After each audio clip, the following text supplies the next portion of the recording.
Yo, hey, this shit easy, nigga. Hey, all I'm talking about, nigga, I'm still out here trying to get it. Contender Regime Boxing checking back in with y'all, man. What's good? So Frank the Ghost Martin did an interview today, this Saturday afternoon, with Queens of the Ring. Shout out to the beautiful Neek J and Boxiana on Queens of the Rings Boxing on YouTube. Make sure y'all go subscribe to them. Go watch that interview, like it, and subscribe if you haven't already.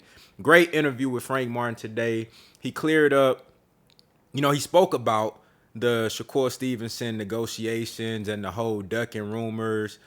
Gave clarity to the situation. I don't know if if this clears it up for inquiring minds, but he definitely gave some level of clarity as far as what was going on in the negotiations, what was his thought process, and how he felt about the offer from Shakur Stevenson and ESPN and Top Rank. So he basically said that they offered him $1 million flat, and Shakur Stevenson was getting like a way bigger number. And he broke down how, of course, with that $1 million, you got to pay your trainer, you got taxes, you got to pay your management, all these different things. And after that, that $1 million ain't going to be $1 million, right? So he said that all he asked for was a little bit of, you know what I'm saying, a little bit something on top.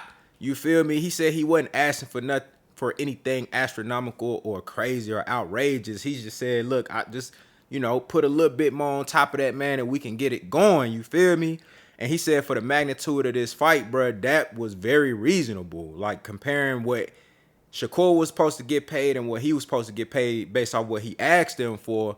He said it was very reasonable. It wasn't nothing crazy. And he was like, man, for a fight of this magnitude, it can't just be one side eating. Like, I done put in work too. And when you look at, of course, Shakur Stevenson, he got accolades, he got accomplishments, silver medalist, Olympian, 2-division champion. You feel what I'm saying? Very talented fighter, very skilled, and got a decent profile, right? But Frank Martin feels like, man, look, I put in some work too. You can't just let him eat, and get everything, and then I can't, you ain't gonna fatten my pockets a little bit. You dig what I'm saying? And when I did that breakdown of the fight, when I thought it was going to happen, when we all thought it was going to happen, I told y'all this fight is beneficial for both guys.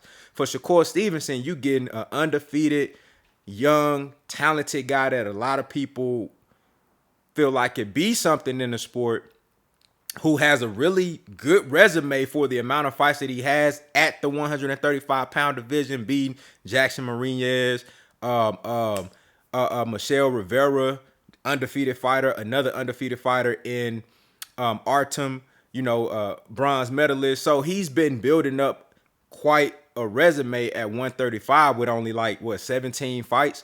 So Frank Martin has been putting in work too, and he is building a nice profile for himself. So this fight would have been beneficial for Shakur to be able to make an example out of Frank Martin if he were to win that fight and be victorious and be dominant, to say, hey, look, I can get in there with a Black American fighter who got slick, skill and speed, power, the athleticism, and he surrounded by other great talents in his camp as well. I can beat a guy like that. You know what I'm saying? I can be dominant over him and show y'all like these other dudes can't fuck with me. I'm just different from everybody. Of course, it was very beneficial for Frank Martin as well because of all of the things that I just named. It's Shakur Stevenson, arguably the most intellectually gifted fighter in the sport, could be the defensively sound fighter in the sport. Some people think he's the overall best fighter in the sport. I think he's the most balanced from offense to defense. So it's a highly beneficial fight for both guys. You feel what I'm saying? And eventually these two guys are going to have to cross paths. So I agree with Frank Martin to the point where they could have made sure that he was good. The same way that Earl Spence made sure Terrence Crawford was good so they can make that fight. Shakur Stevenson and them could have did the same thing. And he said that he wasn't asking for 50-50. He was asking for some reasonable so I can eat just like, don't just leave me out in the cold. You feel me? So I say all that to say this.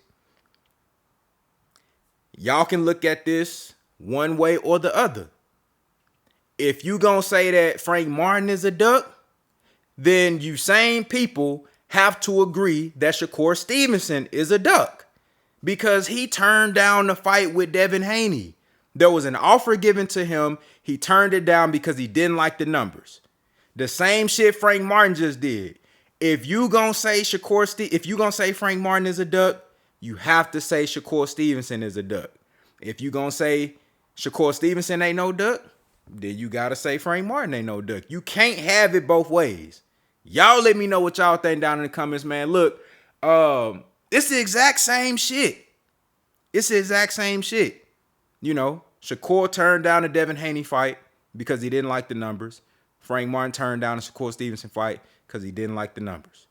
Feel what I'm saying? So I'm interested to see what y'all think. Make sure, again, that you go subscribe to Neek J and Boxiana, Queens of the Ring. You know what I'm saying? Great channel, great interview. You know what I'm saying? Y'all let me know what y'all think, man. Contender Regime Boxing. I'll holla at y'all boys, man.